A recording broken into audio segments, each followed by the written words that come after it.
مستعد؟ راد مستعد. شو مستعد؟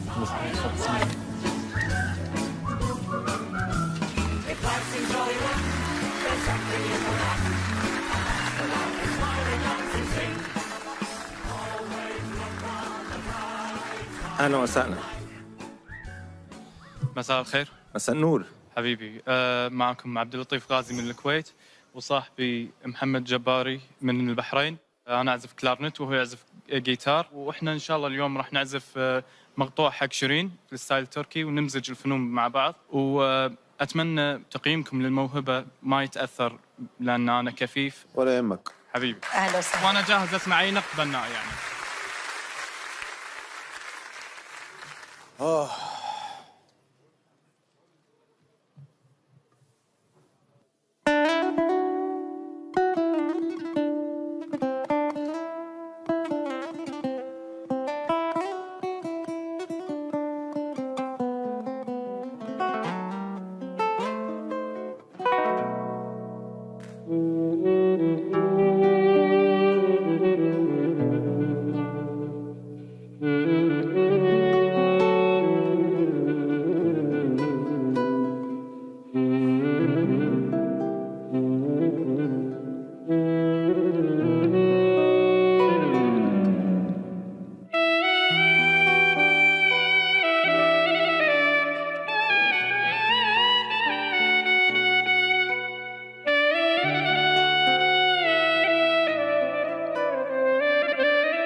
اول شيء اثنيناتكم مناح.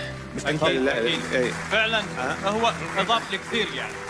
فنان لا كثير. لعب الجيتار بياخذ العقل طبعا. مكملين بعض الشباب، مكملين بعض، تكمله جميله جدا. يخرب بيتك، اول ما عملت لو قصي ورايا ما ركضوا على هيدا الجولدن باس، لحتى الجمهور لوحده اجى وطب فوق الجولدن باس. يخرب بيتك، بدي اقول لك اياها. بدي اقولها. بين النوتة والنوتة كان عم حس مشاهد جمالية ولا شفتها بحياتي. كنت عم شوف إحساسك، كنت عم شوف جمال عزفك، كنت عم شوف رواقك الحلو اللي أخذني على سابع سما. الله يعطيك العافية. الله يعطيك العافية. يا أخي الآلة اللي بيلعب عليها، لو مش اللي بيلعب عليها بإحساس عمرك ما هتحسه. إيه الإحساس اللي أنت عزفت بيه ده؟ أنت أعتقد أنك عزفت بروحك. أنت إنسان موهوب موهوب موهوب فوق الوصف. يمكن المعاناة تبعك طلعتها كلها بالكلارنت ووصلتنا كلنا، وانتوا ديو الله يوفقكم ويخليكم لبعض. الله يخليك. نشوفكم بالنهائيات. شكرا. على معك. شكرا. هالموسم بعكس التوقعات 4 بدي 3 مشتركين حصلوا على الجولدن بازر، وبكده ضمن عبد اللطيف مكانه للنصف نهائيات مع إيمان الشميطي وإيمان بيشا وفرقة موزار طيف الخيال.